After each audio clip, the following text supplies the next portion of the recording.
did not work. If you're looking at it in the gallery, the grid, I can see your screen. Yeah, now I've got it there. I got. Okay, I got you streaming. I mean, live on YouTube. Yeah, it says the webinar is now streaming live. All right, yep. So you're good to start whenever once. Okay. Steve, you want to get us started by calling the roll? Sure, 1 second.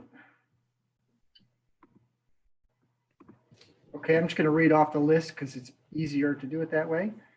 Miss Wells, Here. Mr. Goldstein, Here. Mr. Shulman, Here. Mr. Witherspoon, Here. Mr. Mancini, Here. Mr. Rowena, Here. Ms. Thomas, Here. and I believe you have a quorum. Okay. The agenda for tonight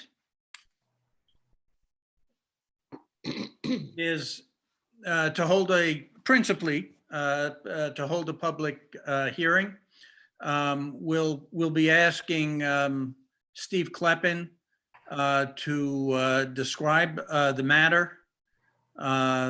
Commissioners will then have an opportunity to comment, and then we will open it up to the public. If you wish to be recognized at that time, Brian, do they raise their hand in the program in order to be recognized? Have we lost Brian? Yes, that would be the way to do it, though. It would be for them to raise their hand and then we Okay. would allow them audio access. Okay. In addition, we're going to hold this public hearing open for at least another week until the 18th of the month in order to receive written comments from those people who haven't been able to participate this evening. And let me also say that we're going to have to end this meeting at 6:50. Apparently, the space we're using on Zoom is going to be used by Senator Duff and Mayor Rilling for a town hall. And so we'll have to end our meeting in order to allow them to use the Zoom space. We will ask that you keep your comments as brief as possible while still making your necessary points. We will not tolerate abusive or inappropriate language. Should that occur, you will be removed from the hearing. We don't normally make this statement, but given the way in which we're running it, it just seems wise to alert you in advance about that. With that, I'll turn to Mr. Kleppen to describe the matter that we're here to discuss this evening. Sure, and I will be brief for the sake of time. As you probably know, the city is about to undertake a study of its industrial zones. We have a consultant chosen to do that, and hopefully they'll begin next month. The study is meant to look at what is the best use of land within the industrial zones. Where should the bounds of the industrial zone be? Should they be increased in some areas? Should they be reduced in some areas? What are the best opportunities for employment long-term for the city? How do we deal with the issue of contractor yards versus materials processing yards? Because we do get a lot of complaints about materials processing yards in terms of the pile heights for materials blowing off-site, dust contamination, and so forth. So we thought it would be a good idea, since we're about to undertake this study, to look at putting a one-year moratorium on those uses. We did get a letter requesting that from Councilman Darlene Young, I believe, and she also put something in writing backing up her request today. So that the second part of that I should mention is that they're also putting a moratorium on single-family and two-family residential development during that same time period. Just so everyone is clear, it is a moratorium for a one-year period of time. It does not mean that if you're operating a contractor's yard right now that you would have to cease operations. It just means that new contractor yards that were not a valid, complete permit wasn't submitted prior to the enactment of the moratorium, those would be on hold for a year. Or if you were going to undertake a significant or expansion of your contractor yard, that would also be on hold until the moratorium was over. I just wanted to make sure I caught all my notes, but I think that's it in a nutshell. I did submit the materials there for your review, the zoning language. It's just to close. The moratorium is an amendment to the zoning regulations. It has to have a period of time attached to it. We've enacted or proposed 1 year. And it's for a stated purpose, which is to further study the industrial zones and get a better understanding of uses going forward. Excuse me, only one thing I'm not sure that I heard, Steve, and that is that the reason the moratorium is for a year is it's anticipated that the study that's being undertaken is going to take about a year to be developed, to be publicly vetted, and to be finalized so that it corresponds with the moratorium, roughly with the moratorium itself. Yes. With that, I would invite the commissioners to ask any questions they have or make any comments they'd like to.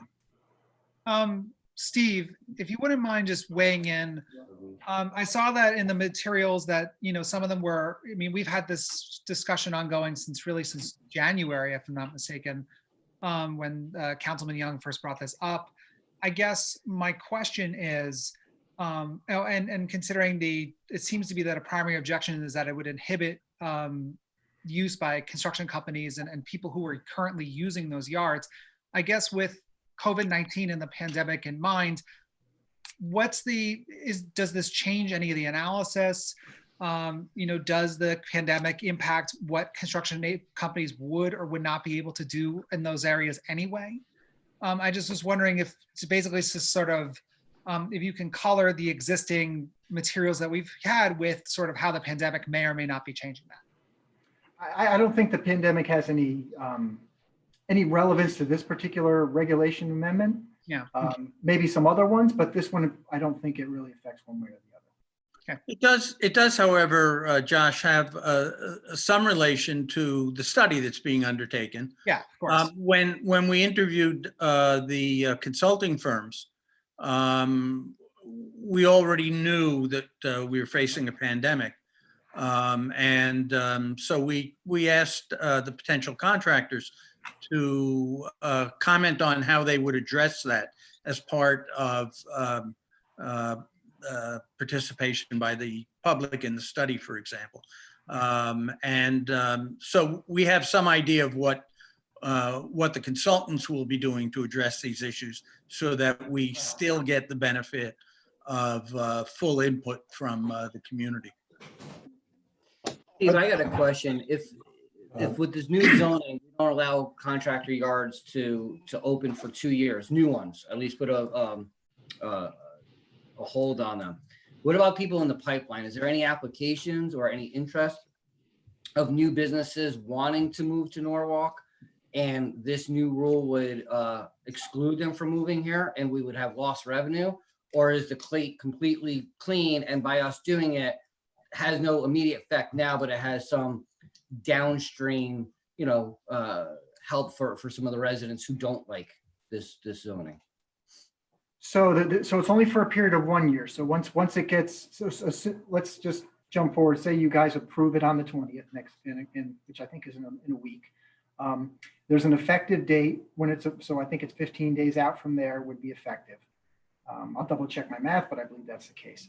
And then it's a 1 year moratorium, so not 2 years. Any complete application that we receive between now and the effective date would be allowed to go forward. So it doesn't exclude any of those. Anybody that submitted an application after that point would be subject to the moratorium. Mhm.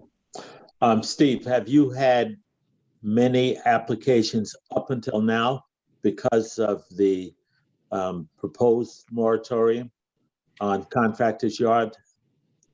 No, we haven't seen like anything that we weren't talking about prior to the moratorium. I don't think there's been an influx.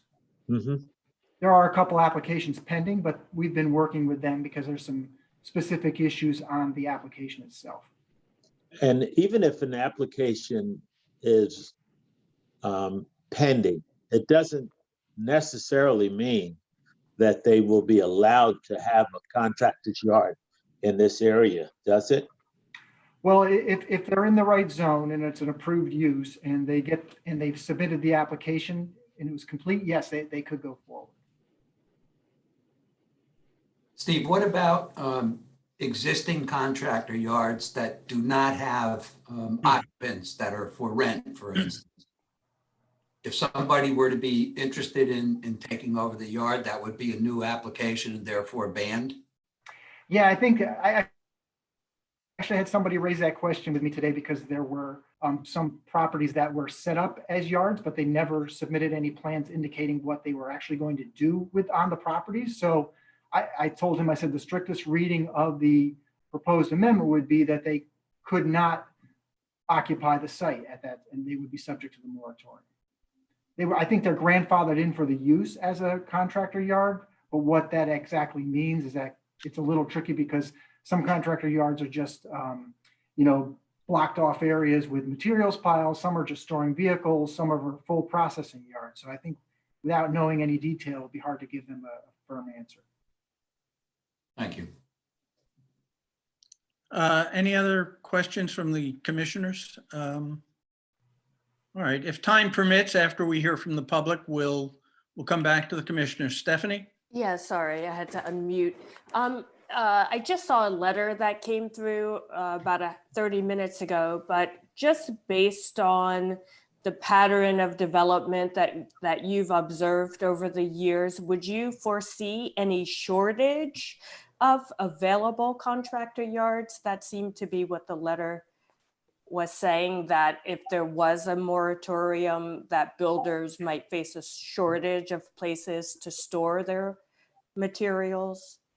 That's a little tricky to say. I mean, are you asking it for?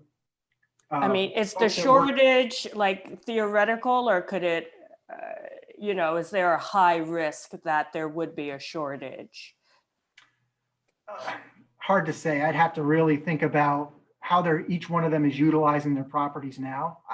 I wouldn't think so, but I mean, it's quite possible that construction activity slows down because of our current economic situation too, which would mean that there wasn't a shortage. So that's a little too speculative for me to give. One question or comment that I have is that I took my car to be repaired at a place called Darien Auto Body, and it's on Ely Avenue. And I said, why is Darien Auto Body on Ely Avenue? This is crazy. And he said, well, Darien won't let you have an auto body shop anymore. They've changed their zoning, so we have to come to Norwalk. And I'm just curious with these contractor yards, whether our neighbors like Wilton and Westport and Darien don't allow contractor yards. So all of them end up located in South Norwalk. And if we don't allow them in South Norwalk, then they'll have to move to further up the line, I gather. But I think that's a consideration. Do we want South Norwalk to be the place where the entire region locates all its contractor yards? Well, that sounds like a conversation that belongs within the scope of the study. I don't think it relates to the moratorium we're discussing, but it's an important conversation that we ought to have as the study moves forward. Mhm. And just to add to that, we have on Woodward Avenue, right around the area where I live, there's a Darien asphalt company that's located on Woodward Avenue. And it seems like either they run business or for convenience, they like the name Darien, but they also are located in Norwalk. Well, the auto body people said they kept Darien Auto Body because that's what their name had always been. And people knew how to find them under that name. So, you know, the Darien, one that has a Darien name probably started a Darien and couldn't continue, you know, sort of got kicked out of Darien. So they moved to South Norwalk. Steve, are the contractor yards actually being used right now, or are they not allowed to be utilized due to the governor's current executive orders? No, there's still work. There's been no ceasing of construction activity unless it's been done by the applicant's own desire. Okay. Rod, you've only recently joined us. We've been asking questions of Steve, and you haven't had an opportunity yet. If you have any questions, because when we finish, we're going to go to the public. My only question really was the 12 months. I mean, have you talked about that? Why 12 months? Well, the reason for the 12 months is it's anticipated that the study will be completed and available, and we will have some opportunity to consider the study and whether we need to take any action as a result of it within about a 12-month period. Okay. Are most of the contractor yards located on Woodward Avenue and Meadow Street? That's where a lot of the larger ones are. I mean, there's smaller ones, and you know, one of the tricky things with the industrial zones is they're kind of it's not a concentrated geography. The industrial zones are kind of scattered throughout the city, and that was one of the things all the consultants that interviewed said was they thought this was kind of unique because most areas they're industrial zones in a pocket or two. We have like 3 or 4 pockets, so it's a little trickier. All right. Are we ready to? Nate, we can see your handsome face. Well, you know what? You're very kind, Lou, and my wife also thinks I'm handsome. I'm getting a little better. I didn't realize how to tune in, but Gotcha. You're yeah, also I'm glad you're here with us. It's always good to be among friends, even if they say I'm handsome. All right. If we're done with this initial round of questions, let's open it up to the public, and that will be managed by staff of the zoning commission. But if you'll raise, members of the public wish to speak, you figuratively raise your hand to be recognized, and you'll be unmuted so you can make your comments. As with any other public hearing, please give us your name and address, and we'll be happy to listen to your comments. And if you're on the phone dialed in and you'd like to speak, if you hit *9, that will allow you to raise your hand so we can call on you. All right, we have Diane Loricella is gonna go. All right, Diane, you're on. Hi, good evening. I didn't know, can you see me or you just can hear me with these calls? We can hear you, Diane. Okay, good, because I'm having a bad hair day, so I'm glad it's not on. Anyway, first of all, I wanted to say thank you for holding this hearing, and I'm glad to see you all in this time, this stressful time. I'm here tonight because I am very interested in industrial zones. I do believe we need industrial zones to help us offset the tax base from residential and even at times retail uses. So I've been a big proponent, as Steve knows, of the industrial zone study. I can't wait for it to begin and end, and I hope to help with offering my opinions because I do work with industrial clients on occasion. The reason I'm talking to you today is because I ask that you consider a moratorium on contractor yards and materials management uses. I have been a big proponent of zoning enforcement, as many of you know, and I have actually walked around the community. I now live in South Norwalk, but prior to that, I did do quite a bit of work with organizing neighborhoods on trying to make sure the use of the land adjacent to them was done well. In other words, clean industry is welcome and should be welcome in the zones that they're allowed. I also recently received 2 lists from John Hayducky and Steve Kleppen, and I thank you for putting that together. I had requested a list of which of their roughly 30 contractor yards in the South Norwalk area were in illegal sites and which were in legal sites. And so the list of about 13 illegal sites are in and around the neighborhoods behind Chestnut Street and all around the areas between Ely Avenue and Chestnut.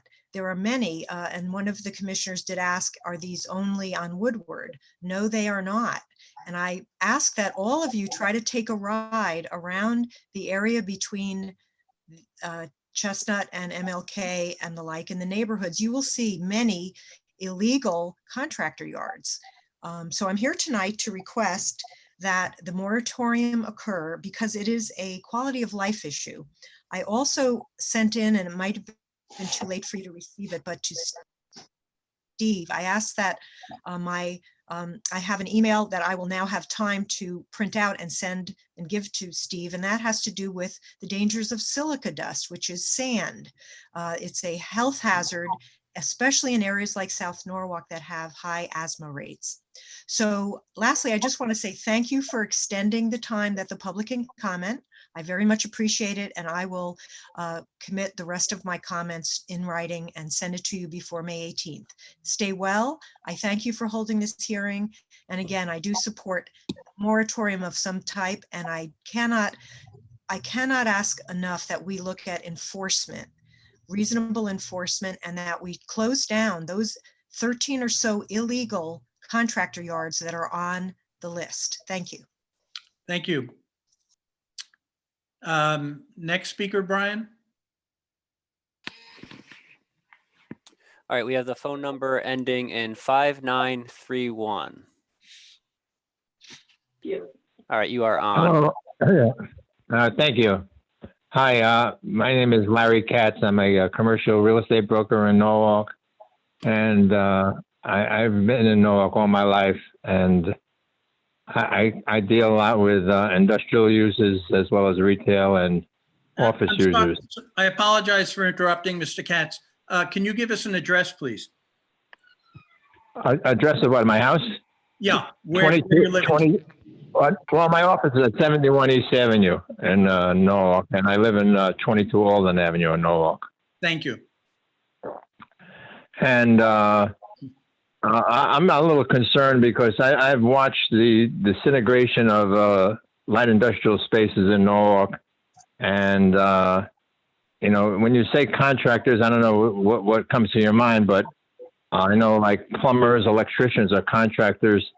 And if they have no yard in Norwalk to operate, and you have a problem with electrical, or say you have a water problem, and they got to drive from 20 miles away to get here, that's significant. I mean, some of these people are needed right away, and I know that just driving on the throughway is, as all you know, it's just to go to Stanford could take you 25 minutes to a half hour, even though it's only about 8 or 10 miles.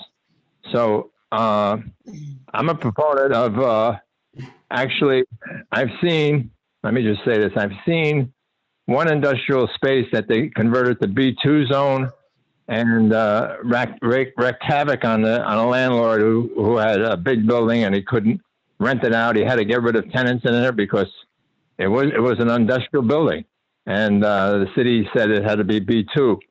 So in fact, the city was building a bridge on Perry Avenue, and they used part of his land as a contractor's yard because they had no place to put their materials and so forth in building the bridge, widen the bridge. And after they left, they still wouldn't let the owner use the yard for a contractor's yard, even though it was used as a contractor's yard for the state. I guess they had priority of their overzoning. But anyway, I think it's a mistake to constantly take away industrial space.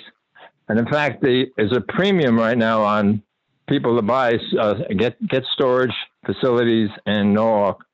And as a broker, and I could talk for a lot of other brokers, they call me from all over and they say, "Do you have any contractors yards?" And I just tell them, "We don't have any. We don't have any available." So if I take them all away, I don't know where these people are going to go. So that's my input. Thank you. All right, we have a phone number ending in 6650. All right, go ahead. It's Ernie Dumas, 162 South Main Street. And I'm in favor of the moratorium.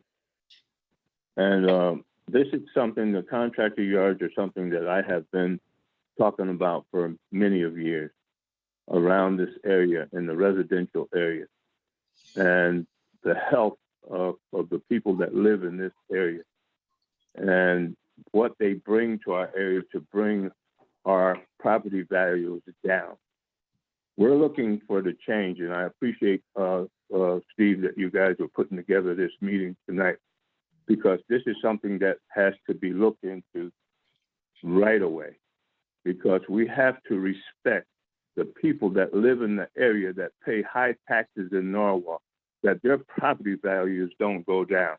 And then if you look at some of the yards on South Main Street between Novak and Novak, where the railroad tracks are, if you look at all of that, where we have one gentleman had went down and he's just pushed the road all the way through down to Hatch and Bailey. That ground is contaminated. And as Diane was speaking about people having asthma and all this thing, we don't know how many people have been affected in the last 2 months of this.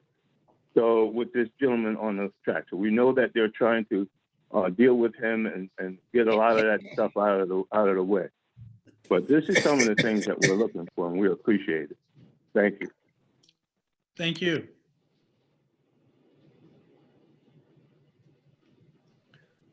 All right, and then as a reminder to any phone numbers dialed in, *9 will allow you to raise your hand. All right, we have phone number ending in 5680. All right, go ahead. Hi, I'm a member of the Norwalk community, and I grew up in Norwalk. Can we have your name and address, please? Oh, I'm sorry. I meant to begin with. My name is Ronald Banks. I live at 35 Clay Street. Thank you. In South Norwalk. Okay, I'm a member of the Norwalk community. As a young boy, my family migrated from Virginia to Norwalk, but I've been here ever since I was in kindergarten. Norwalk is the only place I've ever known, and I'm very fond of it. But I have a lot of memories of being in the South Norwalk area, riding my bike, going to from the schools. We had community schools at that time, and a lot of the neighborhoods, and you knew your friends knew you, and you knew the business owners, and it was a family type of setting. Just about everyone knew everyone in a general sense of the word. Having been here all these years, and I'm looking at the South Norwalk area, been away for a little while, but then returned, and to take the drive-through, almost as if you've left your state for 6, 7, 8, 9, 10 years, and then you return, and you see how things have changed. That's what I want to speak to more than anything else, is that I understand, and I'm listening to the business perspective that the gentleman, Larry Katz, was bringing up, and I do have a respect for the need to balance the need of business. But we must also take in consideration the citizens, the residents who live in the area, and particularly those who may not have all of the means with which to make it as clear as needs to be made clear of the impact these businesses are having on the community. And that's really what I like to echo, is that I really appreciate the effort that is being made here to look into this. That's all I really want to ask, is that a sincere effort be given to see what the effects of our planning and zoning decisions and in the efforts that we're making, is it really working out what's best for the citizens of Norwalk? If you can come away and say, yes, I think this is the best we can do for our citizens, then I'm going to be okay. But I really would hope that we would all take the time and just be, I don't want to presume anything, but be as sober-minded as we can when we look at this and try and strike that balance. I know it's not an easy one, but it's a very important choice that you guys have before you. I really want to thank you in advance for just giving this, creating this opportunity and giving this some real serious consideration. It's been a long time for some in the community to even see this having come to the table. But we're really grateful for those of you who are working on this commission and your desire to put this forward. And yes, I would hope that some type of moratorium, at least in time enough to get a good, clear study, to look at this situation and see, is this really the very best we can do for the citizens of Norwalk? And if that's your answer, then I can respect that. But I really hope that that's the consideration that goes into this. And I thank you for giving me the time to share that. Thank you. All right, we have a phone number ending in 6683. And before I let them talk, anyone who is on a computer, you can also use the Q&A function if you'd like to type an answer. So this is phone number ending in 6683. Hello. Thank you for taking my call. My name is Luigi DiMiglio. I reside at 20 Lubrano Place. Many of you might remember me. I'm a resident of South Norwalk my entire life. I think this is a wonderful study that's coming up because an individual like myself that's been dealing with contractor yards, which I had one basically almost in my backyard operating a firewood business for 7 years, making all sorts of noise at high decibel levels and odors practically 7 days a week until finally he moved away. He couldn't take, I'm not a quitter, I'm a fighter. So I understand the fact that contractors need a space, but what's happened in my neighborhood, and I can speak for my neighborhood because I live here, is these illegal contractors come in under the radar as a innocent business of landscaping or just storing equipment. And then we can go 6 months down the road and it expands. It expands usually on a 3-day weekend where they start to clear more property and there's no one at City Hall to get involved. And our police department won't get involved because they're not familiar with zoning laws. So these individuals are pretty smart. They know how to work the system. And we as residents have to suffer the consequences of noise and pollution and contractors parking on church property, which I don't believe that's legal. They're parking trucks. And also dust. There's a earth processing company on Mulvoy Street, and it's right next to Columbus. It's been there for many, many years. And the dust that rises up from those piles of earth, the wind blows towards Columbus School. You have children playing in the playground there. You have residents that are elderly with respiratory issues. And, you know, here we are talking about COVID-19. So, yeah, there's many, many problems in the South Norwalk area that need to be addressed. And this moratorium is great because I think it's going to shine a light on a lot of these issues. And one of the other things that I noticed that's popping up in the area is a lot of these 5G antennas. Now, that's a study also. I know it doesn't have anything related with this, but the 5G we all know it's microwaves. And if you do any research on that, that also causes major issues with health. And if you look on the top of some of these buildings, they're unbelievable. You would think they're NASA space stations. So why is that happening also in South Norwalk? So thank you for your time. Thank you for hearing me. Again, thank you for this study. And that's the end of my speech. Thank you. All right, anybody else wishing to talk? If you'd like to either use the raise your hand function, *9, or use the Q&A chat box. All right, we got 2. We have Sonia. Just a reminder that for the public, once you've spoken, unfortunately, you don't have the opportunity to speak again at this hearing. Just a reminder. Okay. My name is Sonia Oliver. I live at 15 Madison Street in South Norwalk. I've been in Norwalk all of my life, and I'm not going to repeat everything that everyone else has said. They've all made very valid points. I am in favor of the moratorium. To see all of the industrial locations in South Norwalk is sickening, you know, and it definitely is. It's aside from all the health issues, it's a total complete eyesore. The neighborhood looks horrible with all of this stuff there, you know, and if Darien won't allow them in Darien, why are we allowing them to come here? It makes no sense to me that we're going to allow people to come into our town and our neighborhood and do things that they can't do in their town and their neighborhood. That's going to bring down the property values. And that's all I have to say, because everybody else has said everything there is to say.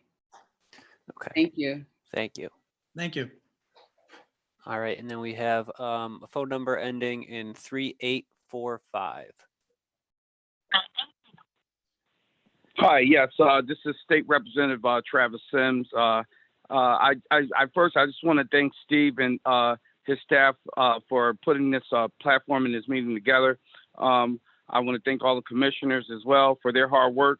I think that this moratorium is well needed and long overdue. I look forward to working with the commissioners. I look forward to working with my local colleagues and some of my state colleagues to make sure that we can exercise all the work that we can do on the state level to help push to drive some of this legislation down here into Norwalk and help clean up some of these contractor yards and a lot of the dust and issues that have been plaguing this community for such a long time. So I look forward to working with all those who have a vested interest. Thank you very much. Thank you.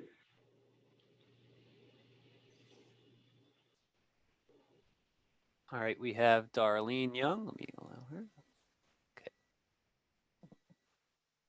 Can you hear me? We certainly can. Yes. Hi. So good evening, commissioners. First, I just want to thank you for this opportunity to hear us. And I can honestly say that you were listening. Just not to go over everything that's been said, but just to kind of recap, I think some of those things that are very valid and important points. And I think Diane Lauricella brought up something about the dust and the asthma. And someone else mentioned, you know, and as we're going through this COVID, we're finding out that people in lower income communities, African Americans, Hispanic people are suffering. And so we wonder why. But we've had years and years of living under these conditions here in South Norwalk. And I'm glad that this issue came up at a time when we can work together with the industrial study. I think it just makes sense to not allow any more contractor yards until we've figured out as a city what our new zoning regulations are going to look like. Enforcement is definitely an issue, but I think we'll get to that as well once we go through this process. You know, I think I heard somebody mention something about disintegration of contractor yards, but I want to put that in a people's perspective. You're talking about disintegration of people in a community, and we want to move in the other direction from that. And so I think this will definitely lead us in the right direction. And I just want to thank Councilmember Dumas and Lou DiMeglio, who was actually on the phone as well, who spoke. We've been at this a long time, and I'm sure there are people who've been talking about this before we came along and got engaged, but we're happy to see that this issue is moving forward. And I think the outcome is going to be good for everybody. And I just have to say that under Steve Kleppin's leadership in this new commission, I think we're moving in the right direction, and I appreciate the willingness and openness of wanting to hear from the folks that live in Norwalk. Thank you. Thank you. All right, anyone else looking to speak? Please use the raise your hand function, *9, or the Q&A chat box. I think Brian's got a second career here. He could some kind of marketing. I don't know if you want to give it about a minute, Lou, in case anyone's typing, and then. Sure, okay. Sure. Now I'm showing that there are 23 participants. Yeah, there's 11 attendees and 12 that are considered panelists. Right, and it looks as if 9 people have spoken. So simple math, 2 people on the line who haven't spoken yet. We'll give them a minute and see if they'd like to.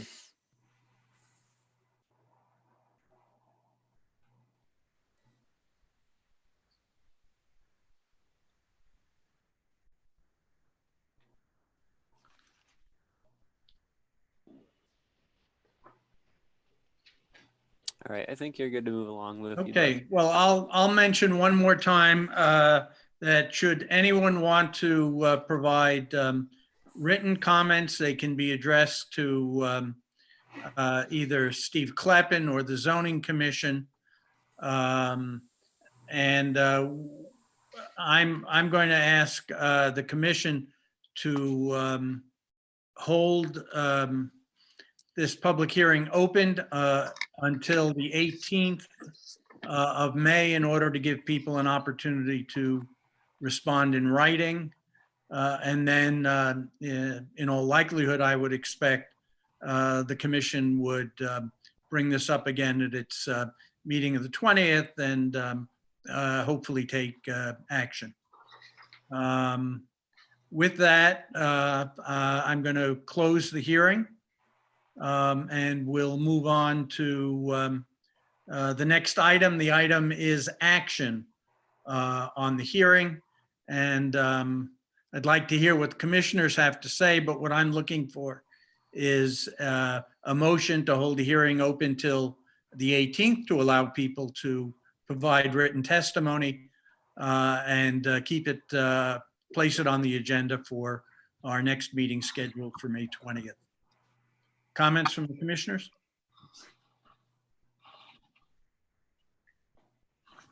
I'll make the motion if there are no further comments. Wait, I'm trying to unmute. Oh, sorry. Okay. Am I unmuted? You are. If we're going to keep the comments, keep the hearing open till the next meeting, I think we should keep it open without condition. I think it is significant that other than a commercial real estate broker, we did not hear from anybody except the proponents of this moratorium.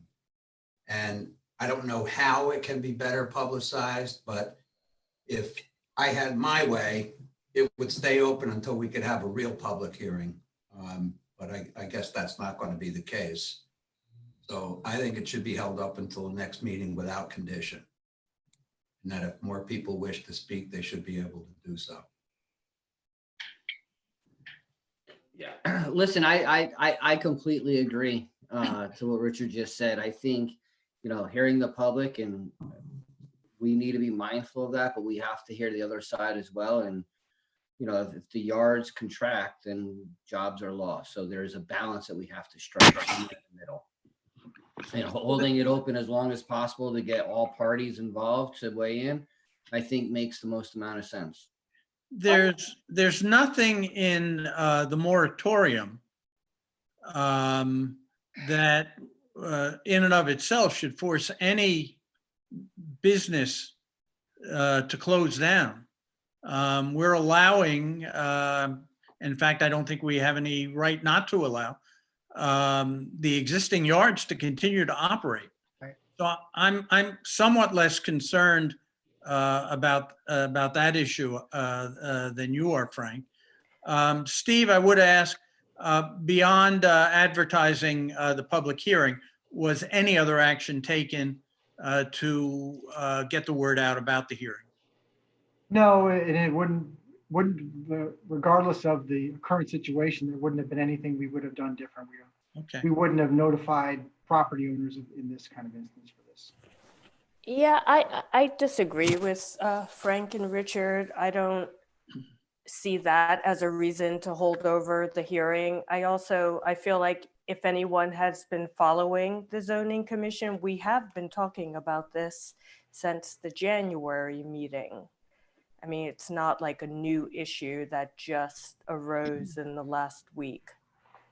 I agree with that, but there's been a lot of people that have been waiting to speak at the public hearing, and I don't think that this got, maybe because it's a virtual hearing, maybe because City Hall is closed. I don't know the reason why, but I do know that many people who have an interest in the outcome of this haven't been heard. And I just wanted to say, if we have a public hearing and if all of the people came to speak that I would expect would come to speak, my feeling is that I would probably vote in favor of the moratorium for the reason that we are having a study done on the zone. And unlike the TOD study on East Avenue pertaining to the railroad station, this one is going to be a lot more interesting in terms of what the outcome is going to be, I think.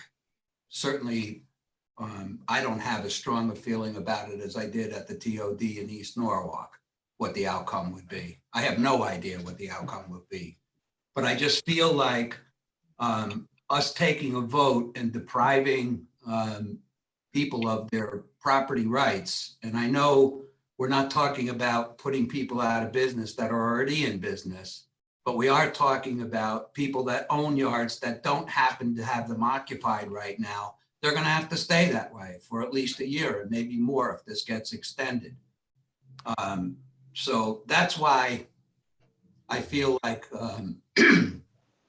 that the hearing should be held open so that more people would have an opportunity to speak. I don't understand this. I really would like to push back on that through an equity lens.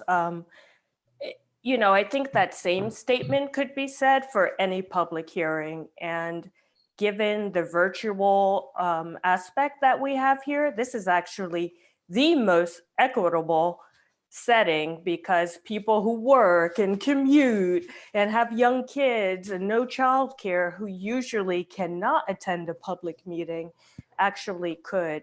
And if we had had very low participation, I might give some credence, but we actually had slightly more people attend than typically attend. So tonight, yeah, for a public hearing. So the ones I've been at, To differ, but okay. You know, usually you hear from 5 people, I feel like, but I don't know. So I don't see why a different process would need to be put in place now. I'm not asking for a different process. I'm just saying, if we're going to keep it open, then keep it open, not just for written comments. That's all I'm saying. Steve, you were going to say something? Yeah, I just wanted to clarify one point that maybe I didn't articulate well. If there is a yard that's vacant now, if it had an approval for a use that showed and indicated on a plan how they were going to use the property, that could be, so say your tenant left, Bob's Trucking left, another use could come in and do the same thing he was doing. There are a couple contractor yards that were approved for contractor yards, but never submitted a plan on how they were going to actually ever utilize those properties. So there was never an approval showing the use of the land. But if there was one prior, you could continue that use. I don't know if that addresses a little bit of what Dick was getting at. Other comments from commissioners on this? If not, I'm still looking for. Galen had a comment. Oh, I'm sorry, Galen. Well, I was just going to say, you know, we are leaving it open to written comment. And so anyone who really is interested in this, who says, oh, I wish I'd been there, I wish I could have expressed what I feel, has an ample opportunity to do so. So I guess I don't understand the problem with the proposal to, you know, close the hearing to oral comments and leave it open for written comments and act on the 20th. And clearly the only difficulty is mine, so. No, I actually agree with you, Richard. I mean, I would have no problem leaving it open for people to attend. I mean, this is, you know, these are not the norm for our meetings. It's not happening, not the normal time that we're having the meetings. And it just seems that we should lean over backwards to allow anyone to comment on this. And so I would be in favor of leaving it open for people to attend. Well, let's get a motion on the floor. We have two competing positions here. Let's get a motion on for either one or the other. I move we keep the hearing open completely. Is there a second? I'll second it. Okay. I'm gonna need, we probably ought to do this by a roll call vote rather than just hand raising. So those of you who've muted yourselves, I think at Nate, you're muted. If you could unmute yourself. Steve will call the roll. The motion is to hold this public hearing open through our meeting on May 20th for both written and on May 20th for oral comments yet again. Steve, you want to call the vote? Sure, I'm trying to unmute Nate as we speak. Yeah, I might be running into some technical difficulties. Yeah, Nate is not moving, so he'd be offline. He might be because it says mute. I can't unmute him. So. Yeah. Okay, you okay if I just start at the top, Lou, because you're actually the first name on the list there. Sure. So all those I'll go by in favor of the motion as requested to keep the hearing open till the next meeting, which is May 20th. Mr. Schulman? Come back to me. Mr. Rowena? Aye. Mr. Witherspoon? Aye. Miss Thomas? Nay. Miss Wells? Nay. Mr. Goldstein? Aye. That was an aye, yes. That was an aye. Okay, Mr. Mancini? Aye. And let me see, make sure am I just missing? Nate's muted, so I can't get to him. Mr. Schulman? Yes. I think that's enough to carry it. You didn't ask Rod. Oh, I thought I apologize, Rod. What your vote was? Aye. Aye, okay. So I think that is 6-2, if my math is correct. Okay. All right. Then we have voted to keep the public hearing open through our meeting on May 20th. Okay. I would still hope, in the interest of moving this forward, that we'll be in a position to vote on this on the 20th. Nate's back. Yeah, I'm back. However, I had wanted to comment before because I thought that the meeting, but it's really too late for my comment. anyhow. So I'll go along with it being held over. And this will be held over until the May the 11th or? May what's the 20th, our next meeting, Nate. May 20th? That's Okay. correct. All right. Originally, what I thought was that it was going to be held open for comments, but not necessarily for people being able to have a full hearing all over again. Now, haven't this hearing gone on for a number of weeks? No. No, we've been discussing it actually for a number of months among ourselves, but Right. tonight is the first time we're holding a hearing on this matter. Okay. Okay. All right, shall we move on? I believe the next item on the agenda is the East Norwalk TOD study.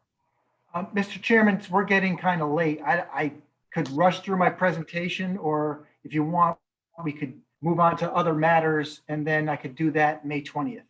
I don't have a problem with that, except that we don't know how long we're going to run May 20th. Just keep that in mind. Okay. And if you're comfortable with that, that's fine. Then let's move on to the minutes of our previous meeting, which was also a special meeting. Can I have a motion to approve the minutes? Moved. I moved. Okay. Josh moves to approve. Second? Second. Michael seconds. All those in favor? We probably, again, ought to do this by roll call.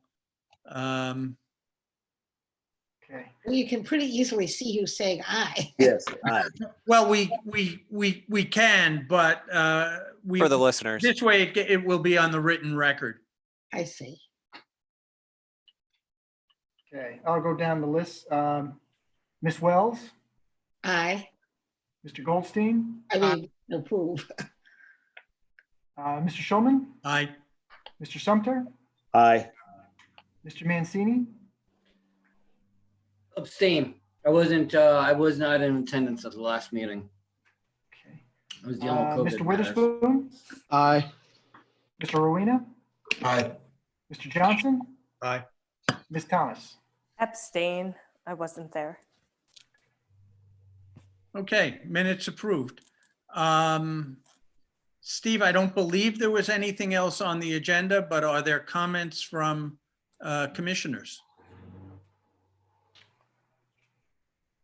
All right, if not, Steve, any comments from you other than the East Norwalk study? Yeah, so your meeting is on the 20th.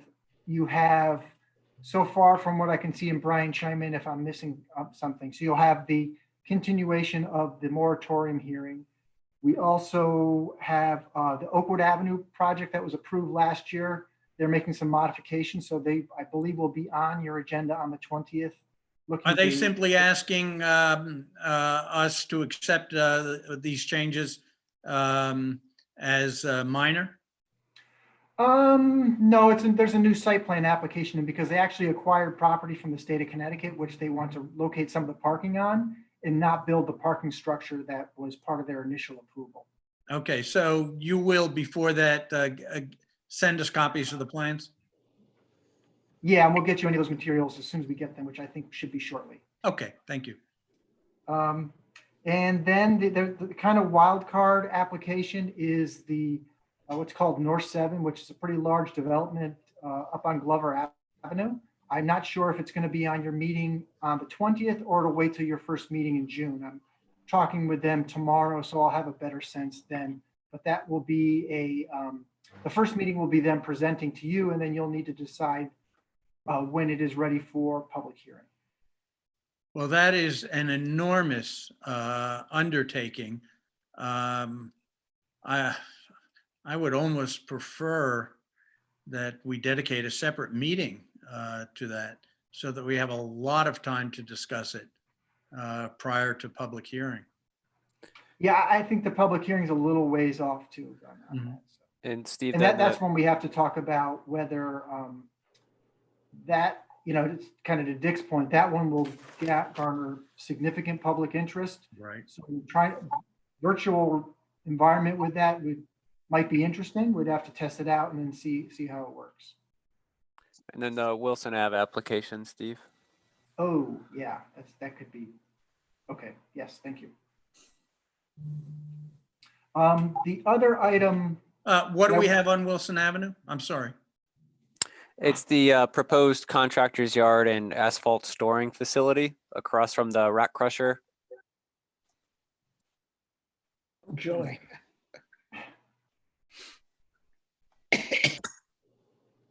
Yeah, so we'll get you those materials as well. Okay.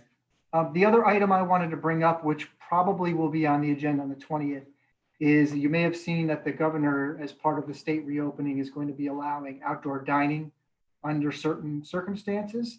So staff has been working feverishly over the last few days, getting the guidelines put together and codified. So that will probably require us modifying your fee schedule temporarily to waive certain fees, also loosening up some of the restrictions on outdoor dining and parking. So we'll be able to, on the 20th, kind of give you a preview of that and hopefully get your blessing so some of the restaurants and different establishments can reopen. Okay, Steve, I just had one question and it just kind of came to me. I know you left it, the contracted yard was left open for a public hearing. Does that mean that you can hear from both sides again? Correct. Okay, all right. It's open to anyone who hasn't yet spoken on the matter. Okay.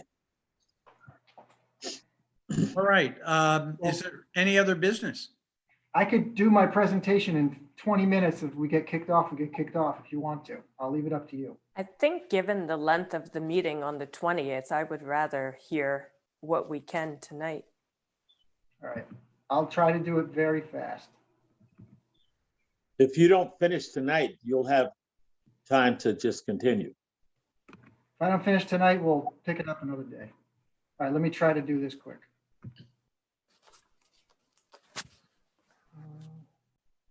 I could find my PowerPoint on here.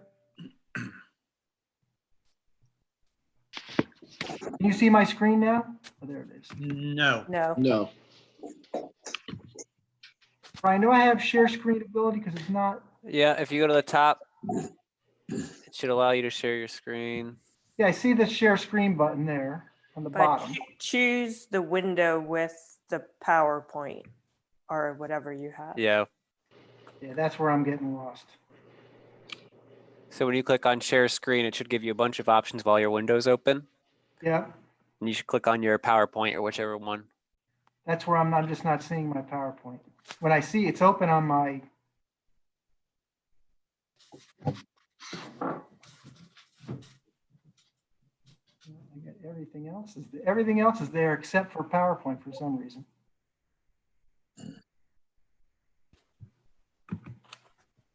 I would tell you to send it to me, but I don't have PowerPoint on my computer. All right, well, we'll find out.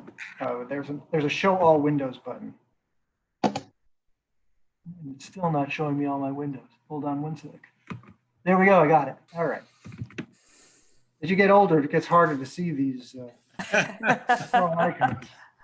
Okay, there it is. All right, I'm going to go fast, okay?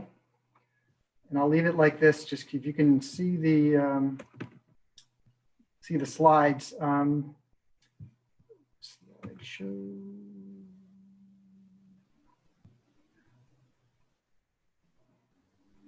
Hold on one sec, sorry.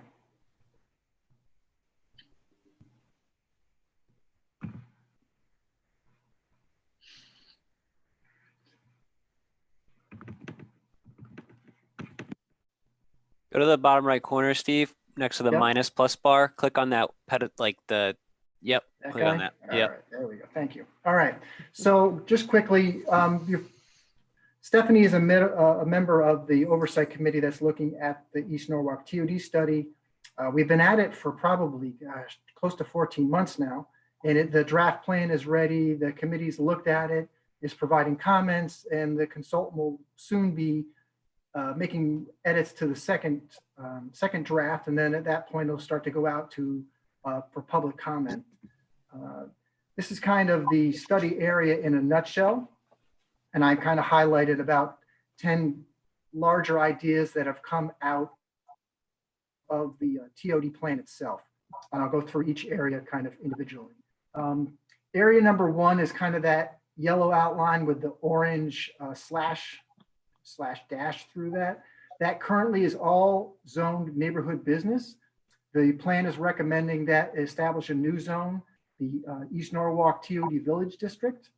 And what that does is gives the city design control over what gets built in that area. It allows the property owner slash applicant the ability to request increased height and increased density in exchange for community amenities, which I'll go into in a little bit.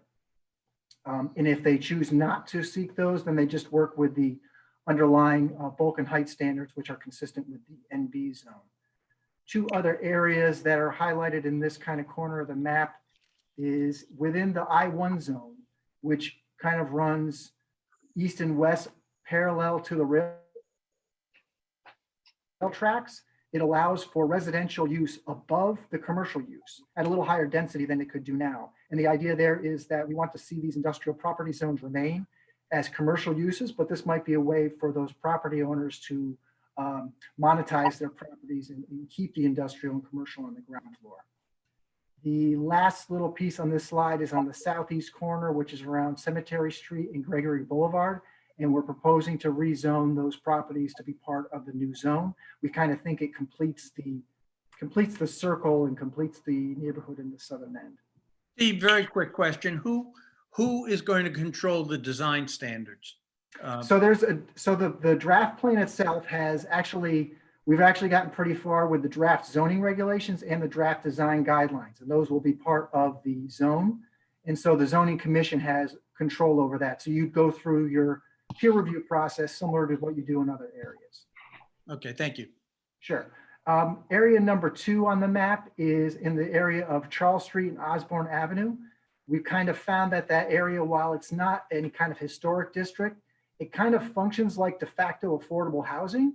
So we want to try to look at some incentives similar to what they do in South Norwalk for facade programs in order to keep those areas on the affordable side. Some of the newer developments in there are a little bit out of context, and the new construction is really a lot pricier than the existing housing stock.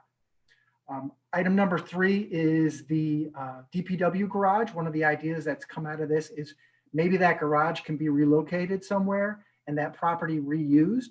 We don't know where the DPW garage would be relocated, when, and even if it's feasible, but the idea is maybe there's a better use for that waterfront property than the DPW garage. Does that I assume does not include the sewer system there? Right, WPCA is a separate piece. Yeah, okay. There are several areas labeled number 5.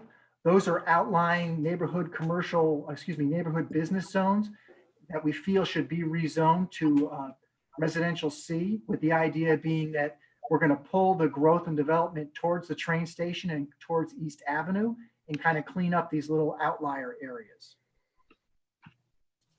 The next 2 areas, the first being labeled number 4 in the southwest corner, is Village Square. What we're thinking is we can make a new village district there, because that's kind of a unique little area of the city. We don't want to do anything that increases density and height. We're not proposing anything like that, but we're trying to look at design standards to keep the unique nature of that area intact. And a little further to the right of that, there's another area, number 5, which is another one of those neighborhood business areas we're recommending get rezoned to residential C. One of the things I think that's really exciting that's come out of the plan is right along the area between Liberty Square and where you get into the Cove Avenue area of East Norwalk, abutting Vets Park, is the idea of putting in this esplanade that goes through there, or promenade, where you can have things to do, like maybe there's exercise areas. There's what you see in that picture to the right is these large kind of weatherproof outdoor gaming areas and gaming tables, or some kind of expanded walkway that can be used multi-purpose, which really connects South Norwalk to East Norwalk. DPW has, excuse me, I should say Traffic, Mobility and Parking has capital funding to actually make a wider sidewalk and a bike trail there.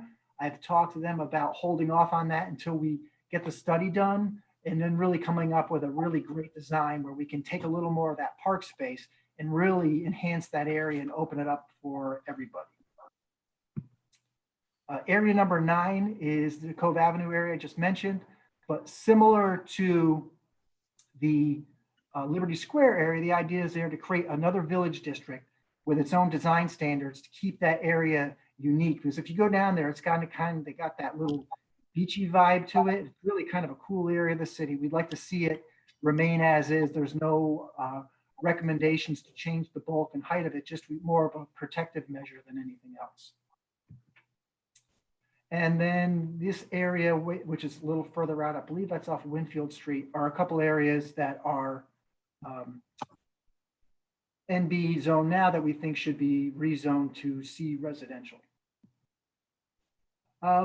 So within the recommendations of the village district itself, because that's kind of the real like meat of the plan itself, it's requiring street activation use on a portion of the ground floor for the properties that abut the yellow line shown on the map. Also, as required as part of this, irregardless of whether they pursue a higher density or higher, taller buildings, is that they're required to provide public realm space and open space. And the developments are also required to provide wider sidewalks.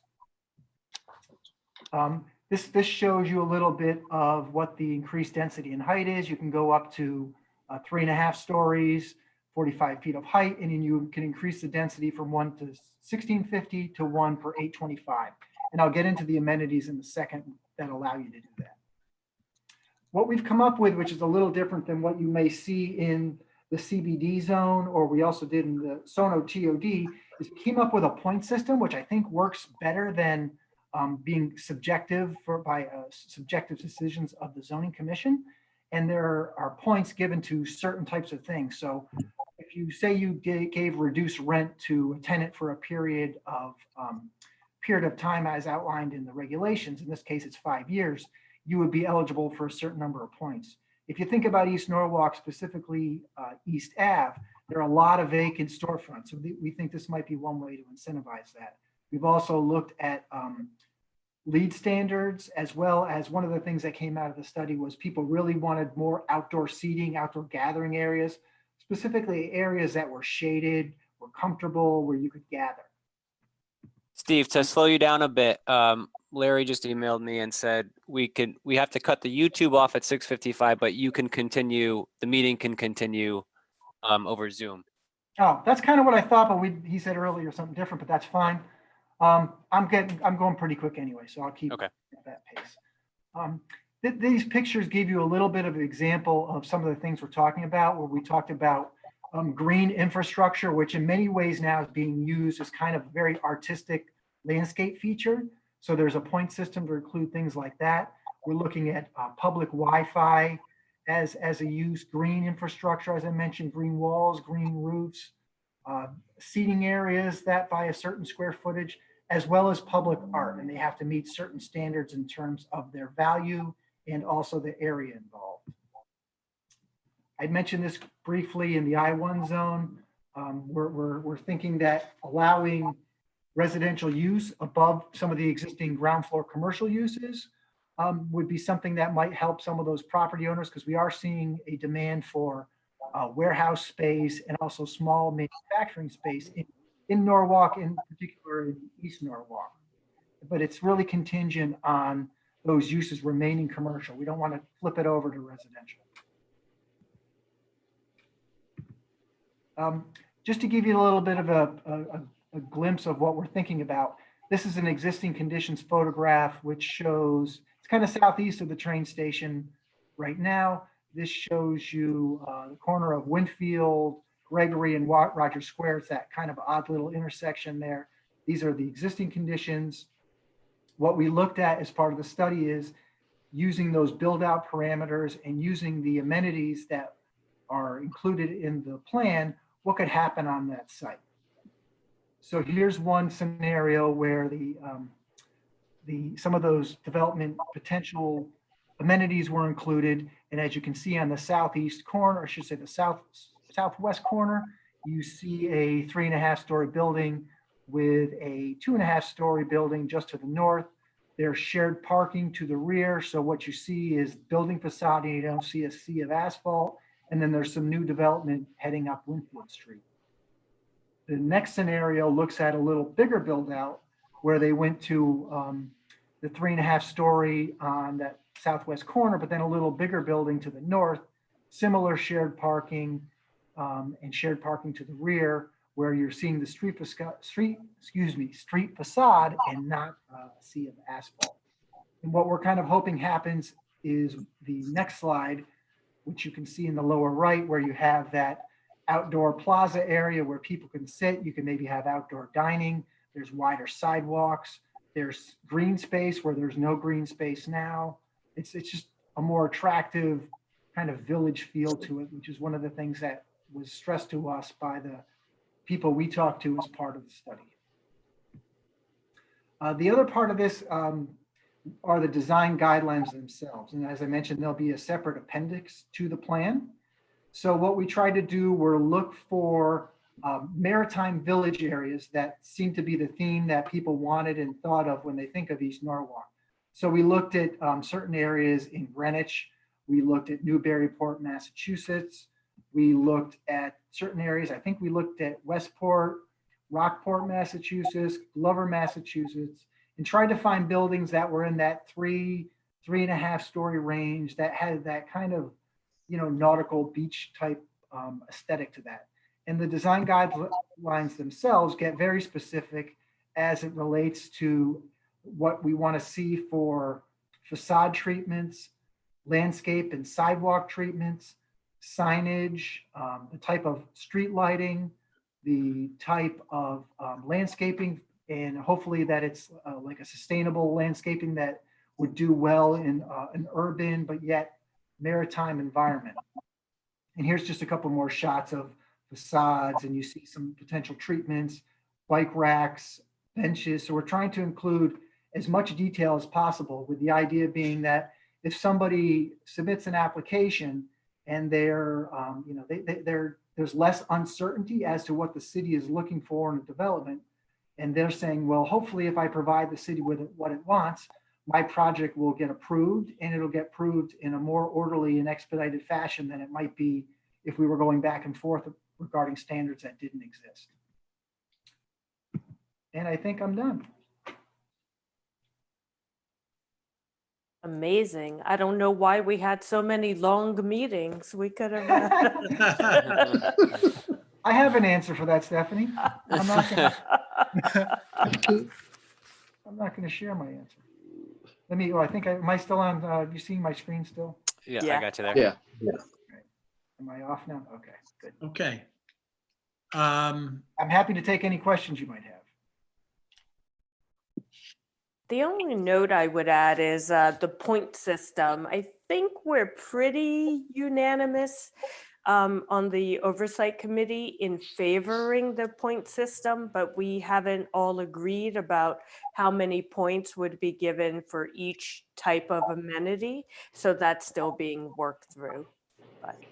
Yeah, and just so it's clear, so the zoning one thing we wanted to do from the outset was have the zoning regulations and the design guidelines be part of the plan. So hopefully as the plan gets closer to adoption, those two elements can also start moving through the approval process, but they still require a separate public hearing for the zoning regulations themselves. So you guys will have a separate bite at the apple in terms of making any changes that you want. And I think Stephanie's point's a really good one, because while I like the point system concept, we still want to make sure it actually is something that the developers will utilize, but at the same time gets the residents in the area what they've been telling us that they want.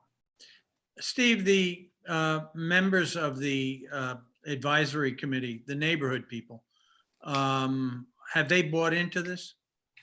I would say that, so the stakeholder group consists, from Stephanie from your commission. We have Brian Baxendale from the Planning Commission, Vanessa Valderez from DPW, Judith Dominguez from the East Norwalk Business Association, Diane Cece from the East Norwalk Neighborhood Association, Pam Parkington representing the 3rd Taxing District, and John Kites from Common Council.